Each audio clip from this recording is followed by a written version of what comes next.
You are welcome to yet another episode of HN What's Your Say? The number on listening show where we discuss real issues with real people like you. We are still featuring R. Kelly. Real name Robert Sylvester Kelly. Also known as the R&B King. Because the government chose to split the case against R. Kelly into multiple indictments in Chicago, New York, and Minnesota, the latter having been dropped in a rather shocking move, R. Kelly has had to deal with two major appeal processes, one in Chicago and another in New York. The Chicago appeal was upheld by the appeal court in a rather controversial verdict that until today has not been satisfactory according to case critics. However, the New York appeal verdict remains hanging in a balance with no decision yet taken, a situation that has also become a cause for major suspicion.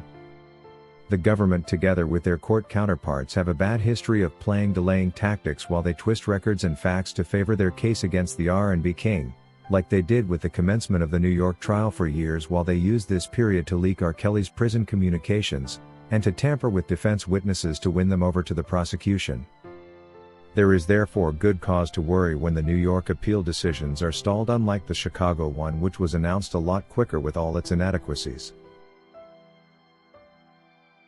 The New York appeal judges who were on this case clearly had differing opinions on matters of the RICO and Mann Act violation charges, and this could be causing a miscoordination between the judges, resulting in delays.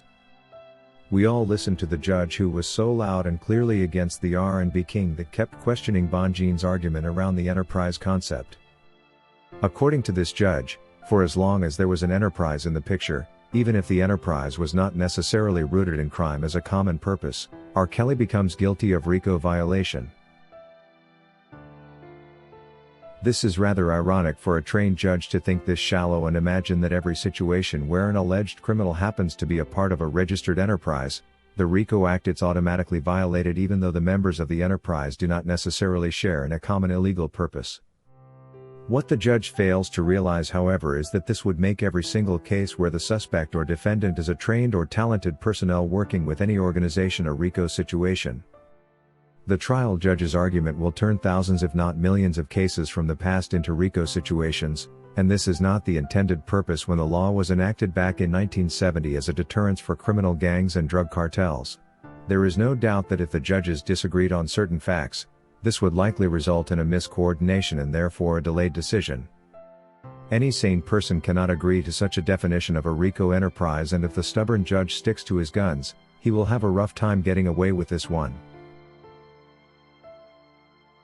There has been a looming cloud of prejudice surrounding the case against R. Kelly, and this has seen judicial officers attempt to bend the rules to accommodate their personal opinions against the R&B King. What they do not realize, however, is how much of an ugly picture this is painting the entire Department of Justice, and how much public trust they are bound to lose as judges.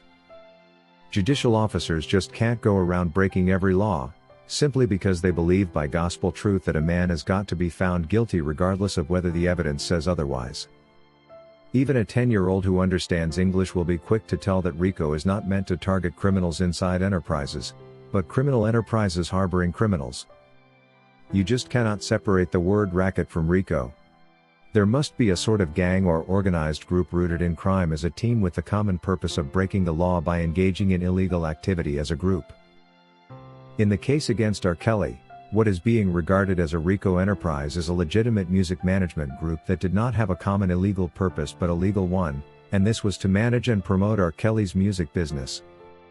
There is no part where this common legal purpose turned illegal, and the team continued to play their legitimate responsibilities even during the time the alleged crimes are said to have been committed. The dropping of the RICO charges against R. Kelly has in fact delayed and should have taken place a long time ago. There is definitely fear that once this and several other inappropriate charges against Mr. Kelly are dropped, R. Kelly may return to freedom and reclaim whatever has been stolen from him. Remember, Sony Music owes R. Kelly lots of money that they had been illegally taking out his bank account over the years without accounting.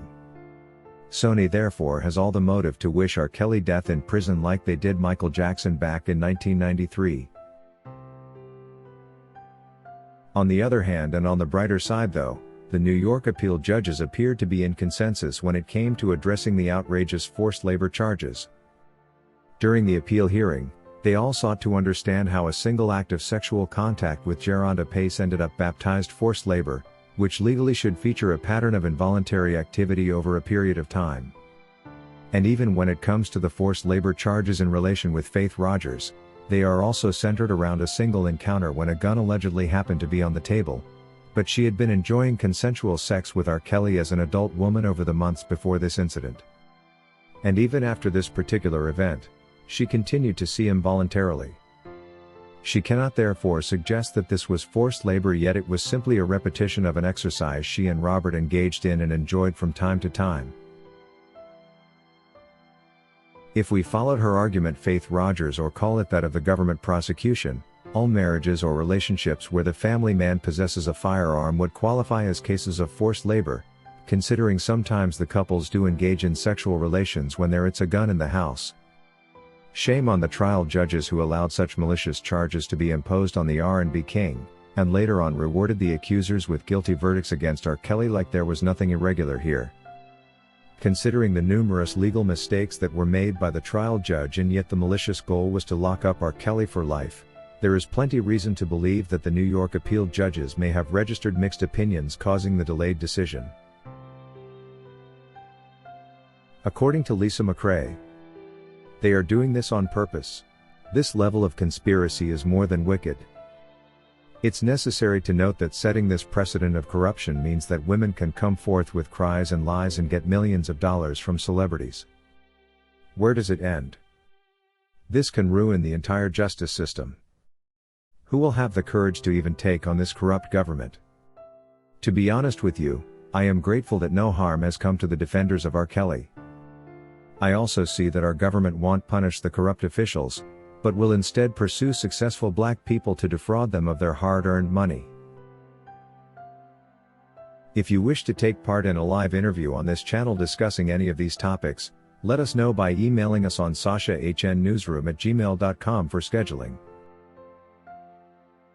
That is all we had for you today on HN What's Your Say? To keep updated whenever we post a new video, subscribe to this channel now. Also remember to hit the bell icon and enable notifications. And feel free to share your opinions with us in the comment section below, and let us know if you would like us to publish your views in our next release. We value all our subscribers' opinions.